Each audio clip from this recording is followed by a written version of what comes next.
محترمو ملګرو، خدای دې وکړي چې روغ جوړ او د صحت په جامو کې یاستئ. زه حبیب الله اکاډمي چینل ستاسو ته مخاطب یم. که ستاسو اول وار وي او زموږ چینل ګورئ، چینل سبسکرایب کړئ چې زموږ ویډیو تر تاسو پورې زر تر زره در ورسیږي. زموږ نن ویډیو د موبایل په باره کې ده چې زموږ څخه په موبایل کې ډیلیټ سوي عکسونه یا ډیلیټ سوي ویډیوګانې موږ څنګه بیرته راولو بغیر له کومه اپلیکیشنه یا بغیر له کومه برنامې څخه چې له موږ او تاسو څخه نه انټرنیټ وغواړي او نه زموږ او د ستاسو ام بي ضایع سي.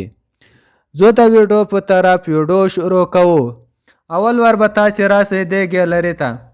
تاسې چې کله ګیلري ته رالاستئ دلته اوس تاسې ته ښیم زه دې فولډرو کې شپږ فولډره دي دا له ما سره 5 فولډره دي. زه اوس دا ډیلیټ کوم په دې کې زه اوس یو فولډر ډیلیټ کوم.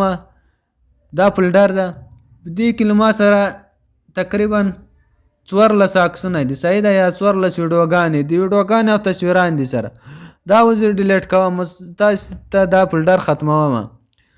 دا فولډر چې مې کله ډیلیټ کو یا موږ او تاسو چې په غلطي کې موبایل ډیلیټ سي یا میموري کارت ډیلیټ سي، موږ او تاسو باید هغه څنګه بیرته پیدا کو. اوس دا فولډر دا زه ډیلیټ کوم. دا فولډر ما پوره ډیلیټ کو. اوس به تاسو راسئ د کونج ته دا 3 خطې سي دي دې ته چې کله رالاستئ دې ته دا به تاسو اوکې کوئ.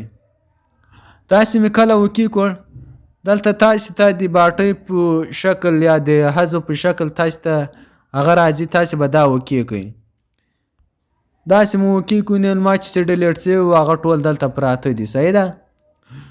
اوس موږ څنګه کولی شو چې دا مو بیرته موبایل ته واړوئ یا بیخي د ټول عمر لپاره موږ دا تصویران او ویډیوګانې دا بیرته ډیلیټ کو. دا به اوس مو ټاپه کو. تاسې مې کله ټاپه کوئ نه دا 14 تصویران یا ویډیوګانې د میکس دي سره. تاسې که اوس دا باټۍ ووهئ دا حذف دا به ټول عمر لپاره ختم سي، بیخي به رانه سي. او داسې موږ و دا دې خواته دا ګول داسې مې کله وویل دا بیرته ځي موبایل ته په ګیلري کې به یې ده. وره اوس تاسو ته ښیم دلته په ګیلري کې له ما سره نسته دا دغه فولډر.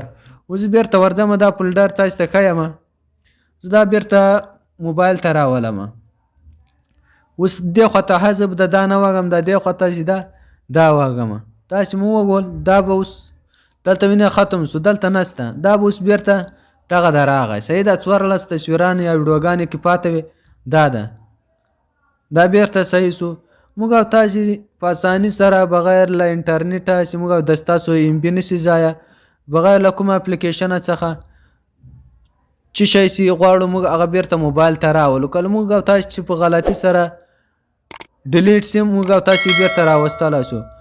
مهرباني وکړئ که چا زموږ چینل نوی سبسکرایب کړی چینل سبسکرایب کړئ او لایک یې کړئ. که مې ویډیو خوښه سوله مو نورو ملګرو سره یې هم شیر کړئ.